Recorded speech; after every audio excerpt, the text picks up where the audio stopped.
Hello friends, welcome to Ryan's Realm and another edition of What's in the Stash. So today's What's in the Stash is this beauty. So this German submarine from World War II, the Type 7D U-boat, and this one is actually a mine layer, which I didn't even know that U-boats did.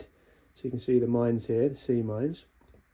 So this one actually went out and put mines out into the ocean. So yeah, I didn't even know this kit existed, to be fair. When I looked on eBay, I couldn't actually find this particular variant, the D, the mine layer. I just found the B and the C, I believe, and they're around the £25–30 mark. So I couldn't actually find this on eBay, so this must be a really rare kit. And I got it for £15. So this is actually a charity shop find, actually. So I've gone in many charity shops trying to find kits, and I never find them. I just don't see any. I'm unlucky in that sense. And my parents went in the weekend just gone, and they found this, and they rang me up and said, "I found this kit, do you want this?" And so what is it? Tell me the details. Told me the details. I was like, hell yeah, give me that. So a really nice find. So 1/44 scale, so still a decent size. Like I say, it's the D variant of the Type 7, the mine layer. I think this is from the early 2000s, so 05009 is the model number. I think it's that retro that they were doing some sort of points giveaway here, a bit like Airfix's Flying Hours, I assume. So lovely artwork of the U-boat, and we've got the mines there. So yeah, obviously a bit of rust. It's seen some action this. So look at this side. So this side, we've got the usual images of the completed build. So I'm trying to get it without the light reflected. So it looks nice. And the other side, just information about it. And then yeah, just end opening box. So without further ado, let's get inside. So I've emptied the contents out. So I just remembered I didn't show you the back. So this is the back of the box. So some images of other models. So we've got the Type C there, as I said, Type 7C, that they're readily available. Not seen the Type D, which this one is. We've got a German fast attack boat, which is quite nice there as well. So that's the box. We'll get that out of the way. So this is what you get. So one plastic bag, one half of the U-boat. So you can see decent size.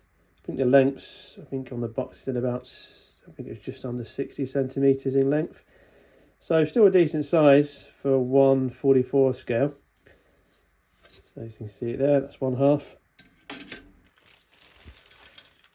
And the others, hopefully there's no major seam lines. I imagine there will be, so I'll have the filler at the ready. So as you can see there, some nice detail, some raised rivet detail across there. So you can see it without the reflections. You can see the raised rivet detail there. Obviously I'm aware there's aftermarket photo etch, all the rest of it, but I don't think I'm going to bother when I build this. I think I'll just build it straight out the box. So let's get these instructions out of the way. So we'll come to that in a sec. So next, so it's one big bag, and we've got a bag within a bag. So lots of plastic, so that's a bit of an annoyance, but hey ho, that's the world we live in. So just try to open this up now. The old knife. So we've got the top wooden deck. So I believe when I glance at the instructions off camera, the deck, this top deck comes in 3 pieces. Obviously we've got the sort of stamp from Revell there. So that's 2006, this was told. So you can see that. Well, this is where the conning tower will be, so I think this will be covered. But some nice detail. Like I said, I know this photo etch, and this will be photo etch if you bought that kit. I think it was £10 when I looked on eBay, but I don't think it will. I think I'll just keep it as an out-of-box build. So that's the middle part of the top deck. And we've got a smaller sprue here. I think it was for the conning tower detail there. Just to get that in focus from the camera. You can see that focus. That's better. It's a conning tower parts there. But to be fair, there's not much flash what I've seen, to be fair, so far. So even though it's 2006, so it's not new obviously, but there's not any major concerns when it comes to flash. And as I said, this is a charity shop find, so it's good that it was a seal. I said to my parents, make sure it's sealed and it's got decals. And to be fair, the lady said, oh, if you're not happy with it and there's stuff missing, you can bring it back and get a refund. But obviously it's sealed, it's got everything that should be here, so that's good. So we've got these two bits, sort of bulkheads that go inside the main structure, what I said here. Sort of keep it in shape. And we've got the stand here. So I'll probably do that in like a burnt rusty iron colour probably. Propellers, conning tower bits here, stabilisers. But yeah, as you can see, good mould quality considering it's 2006. As I said, no major concerns when it comes to flash. So that's and then we've got the last sprue, have we? Yeah, the last sprue. Get the bag out of the way, bin that. So as you can imagine, not many sprues here. As you can see, 1, 2, 3, 4 sprues, and obviously the 2 halves of the submarine. So this is the final sprue. So as I said, top deck comes in 3 parts. There's the second bit there and the third there. More conning tower bits. Got the deck gun there as well. Some of the railings. Well, another 4 bits. Oh, that's a conning tower, isn't it? Conning tower part. So yeah, like I say, good mould quality. No issues with the plastic. Looks really good, all things considered. And for £15 for a rare kit that I couldn't find on eBay, really nice Christmas surprise, to be honest. So they're all the bits. So this is this sort of flying hours thing that came with it. I don't think they're doing this anymore. So this is like a retro thing. I think this came with 2. I think. So you get a hat and then something else and there's a t-shirt. So yeah, nice idea, I guess. But obviously won't be going through with that. Yeah, I had the points here somewhere. I think the points are in here. I did have some points. What's this? It's usual security nonsense. Who actually reads this stuff? I'd love to see anyone that actually reads this thing that comes with all kits, and who actually looks at that little nonsense. But anywho, right. So these are the instructions. So unfortunately, so 2006 says there. Unfortunately, Revell's bloody black and white instructions, which I know they get a lot of heat for. I think obviously it's an old kit, so to be expected. But I do believe in their newer kits, they are doing colour instructions, thankfully. So we've got the usual information about the sub in German, obviously first. Then we've got the English information there about the sub.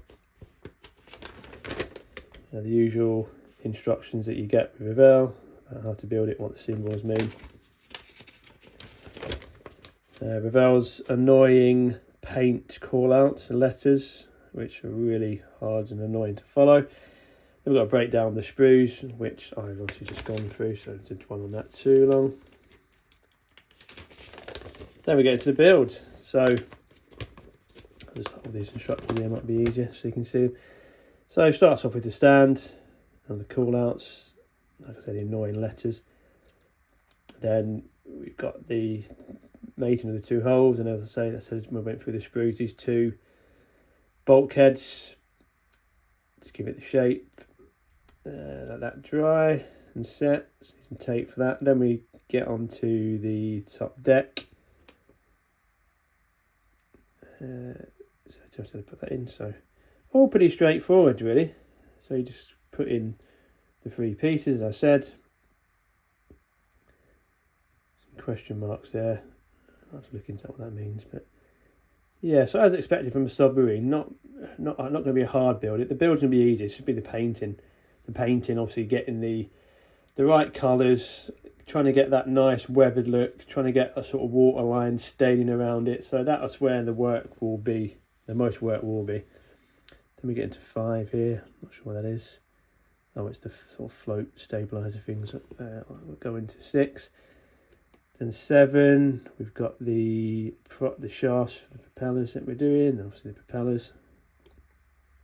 The sort of fin stabiliser things that go up and down, depending whether it's submerged or not.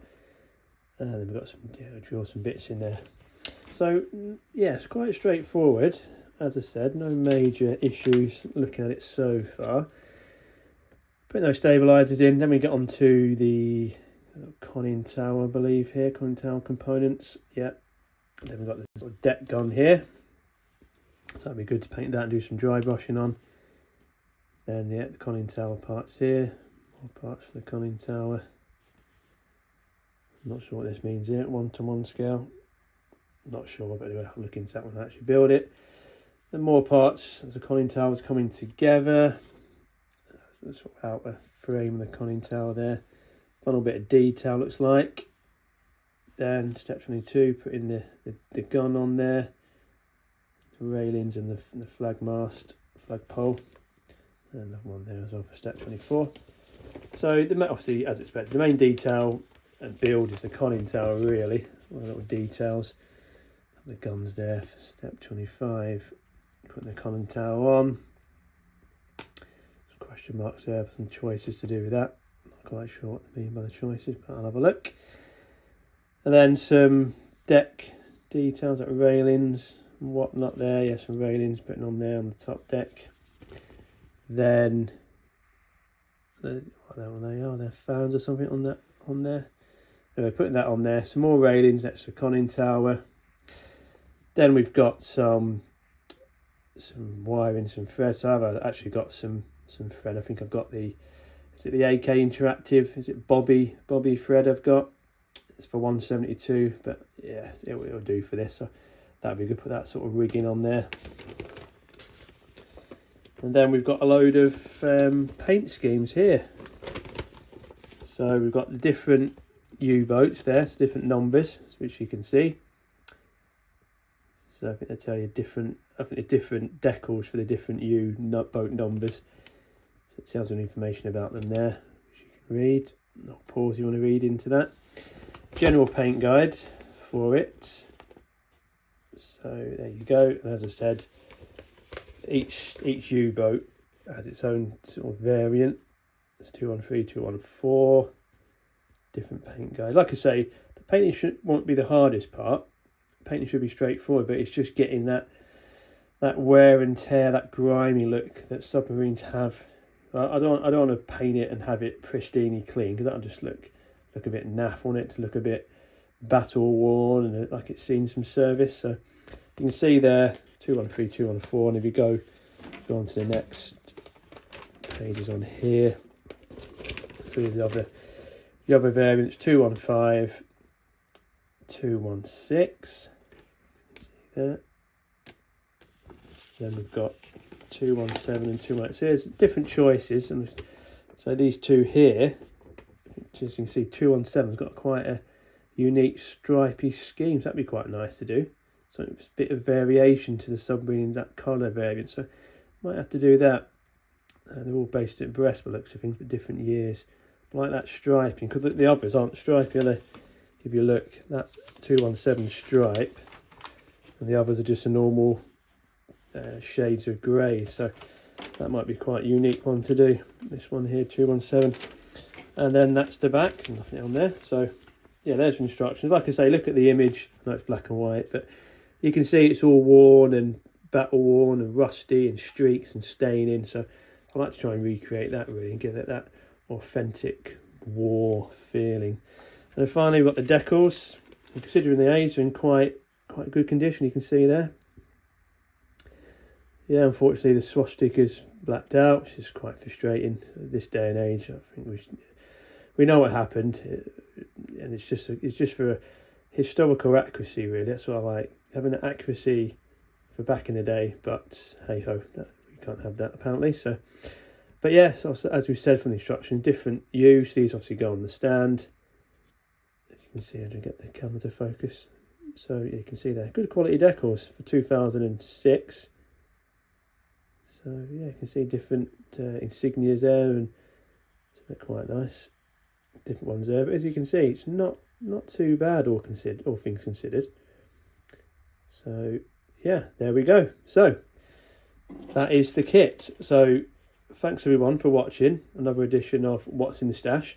Hopefully I'll start building this in the new year. It'll be a real challenge. It's my first time ever building a submarine. As you've seen, I've only built 3 kits, as you've seen from my previous video. And there were 3 sort of starter gift sets from Airfix, so not too complex. This will be a challenge, not because of the build, but because of the painting and trying to get the weather in and get all the rust streaks, and trying to get like a waterline staining if I can across here. So it'll put me to the test in terms of my airbrush skills, my weathering skills, my wash skills, etc. But as I said in my previous video, if you don't try, then you're never going to get better. So it's all about trying to better yourself, trying to learn new techniques, learn from your mistakes, and improve as an overall model builder. Because if you don't take these steps and push yourself, you're never going to get out your confidence, and you have to do it to become a better modeler. So just bear that in mind. Remember, like I said previously, you're doing it for your enjoyment. As long as you enjoy the outcome, that's all that matters. Forget everyone else. Forget all these amazing models that you see online. As long as you're happy with what you're doing, that's the main thing. Because remember, this is a hobby at the end of the day. It's a hobby. You should be enjoying it, enjoying all the steps of the process, enjoying the build, enjoying the painting. It should be an enjoyable hobby. It's a hobby. So don't forget that. Some people get stressed and forget that, but it is a hobby. It should bring us joy and fun. So just remember that and enjoy modelling. And on that note, happy modelling. Thanks for watching, and we'll speak soon.